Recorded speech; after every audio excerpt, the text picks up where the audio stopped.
Well, it's a victory for Answers in Genesis, the ministry building the Ark Encounter in northern Kentucky. A judge has ruled the state violated the creationist group's First Amendment rights by blocking it from a sales tax tourism incentive. Larry Davis went to Grant County to get reaction and an update on construction. The sales tax tourism incentive could be worth up to $18 million for the Ark Encounter theme park.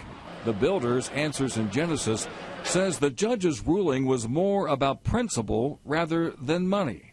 Just because we're Christians doesn't mean that we can't participate in programs other companies can participate in. You can't discriminate against Christians like that and say everyone else can participate in a program that's neutral, but you can't. Ken Ham with Answers in Genesis says Kentucky was discriminating against the group because it planned to use religious preference in hiring, something he says the law upholds. We'll definitely have guidelines in regard to what people will need to believe to be able to be employed at the Ark Encounter. The Ark Encounter is rising on 800 acres of land off of I-75 in Williamstown.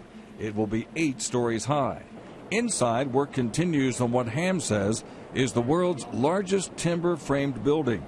There will be teaching exhibits, which include cages, which will feature sculptures of the animals the Bible says Noah brought on to his ark.